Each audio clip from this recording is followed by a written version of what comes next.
আসসালামু আলাইকুম বন্ধুরা, আজকের ভিডিওতে আমরা কথা বলবো আমাদের নিত্যদিনের পরিচিত সবজি আলু নিয়ে। আলুর উপকারিতা, অপকারিতা, খাওয়ার নিয়ম এবং কিছু গুরুত্বপূর্ণ তথ্য আজ জানাবো এই ভিডিওতে। ভিডিওটি শেষ পর্যন্ত শুনুন। আলু কি ও সংক্ষিপ্ত ইতিহাস। আলু একটি জনপ্রিয় কন্দ জাতীয় সবজি। পৃথিবীর প্রায় সব দেশে আলু খাওয়ার প্রচলন আছে। একসময় আলুকে শুধু গরিবের খাবার বলা হতো, কিন্তু এখন এটি সব শ্রেণীর মানুষের দৈনন্দিন খাদ্য তালিকার জায়গা করে নিয়েছে। আলুর পুষ্টিগুণ।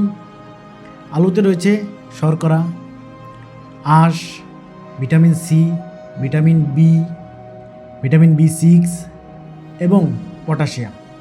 সঠিকভাবে রান্না করে খেলে আলু শরীরের জন্য শক্তির ভালো উৎস হতে পারে। আলুর অপকারিতা। অতিরিক্ত খেলে ওজন বাড়ে। আলুতে শর্করা বেশি, তাই বেশি খেলে ওজন বাড়তে পারে। 2. ভাজা আলুর ক্ষতি। চিজ বা অতিরিক্ত খেলে ভাজা আলু স্বাস্থ্যের জন্য ক্ষতিকর। 3. ডায়াবেটিসের সতর্কতা। আলু রক্তের শর্করা বাড়ায়, তাই ডায়াবেটিস রোগীদের সাবধানে খাওয়া উচিত। আলুর উপকারিতা। 1. শক্তির উৎস। আলু শরীরে দ্রুত শক্তি যোগায়, তাই পরিশ্রমে কাজে সহায়ক। 2. হজমে সহায়তা করে। সিদ্ধ আলু হজমে সহায়তা করে, পেট ভরাতে সাহায্য করে। 3. হৃদরোগের জন্য উপকারী।